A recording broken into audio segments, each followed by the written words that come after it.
വിശ്വാസത്തോടുകൂടെ ഏറ്റുചൊല്ലേണ്ടത്.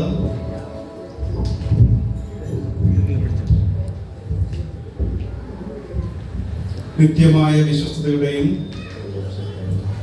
അറ്റുപോകാത്ത സ്നേഹത്തിന്റെയും അടയാളമായി ഞാൻ നിന്നെ ഈ താലി ധരിപ്പിച്ചിരിക്കുന്നു. എന്റെ ശരീരം കൊണ്ട് ഞാൻ നിന്നെ മാനിക്കുന്നു. എന്നെയും എന്റെ ഈ ലോക സമ്പത്തുകളെയും ഞാൻ നിനക്ക് ഇതോടൊപ്പം അവകാശമാക്കുന്നു. തുടർന്ന് വിവാഹതാലിയെ കൊണ്ട് സ്നേഹം ഏറ്റുചൊല്ലേണ്ടത്. വിശ്വസ്തതയുടെയും നിത്യമായ അറ്റുപോകാത്ത സ്നേഹത്തിന്റെയും അടയാളമായി ഞാൻ ഈ താലി സ്വീകരിക്കുന്നു.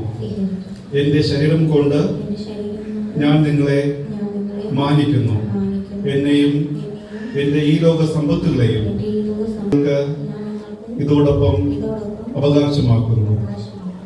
പ്രിയമുള്ളവരെ, എഡ്വിൻ ജോർജ് എന്ന പുരുഷനും സ്നേഹ എന്ന സ്ത്രീയും തമ്മിൽ വിശുദ്ധ വിവാഹത്തിൽ പ്രവേശിപ്പാൻ ദൈവസന്നിധിയിലും സാക്ഷികളായി സഭമുണ്ടാകുകയും പരസ്പരം ചെയ്ത ഉടമ്പടി പ്രകാരവും ബൈബിൾ ഫെയ്ത്ത് മിഷന്റെ നിയമപ്രകാരവും നമ്മുടെ രാജ്യത്തിന്റെ നിയമം അനുസരിച്ചും സാക്ഷ്യപ്പെടുത്തിയിരിക്കുന്നത് കൊണ്ട് ഇവർ ഇപ്പോൾ ഭർത്താവും ഭാര്യയുമായി തീർന്നിരിക്കുന്നുവെന്ന് പിതാവിന്റെയും പുത്രന്റെയും പരിശുദ്ധാത്മാവിന്റെയും നാമത്തിൽ ഞാൻ പ്രസിദ്ധപ്പെടുത്തുന്നു.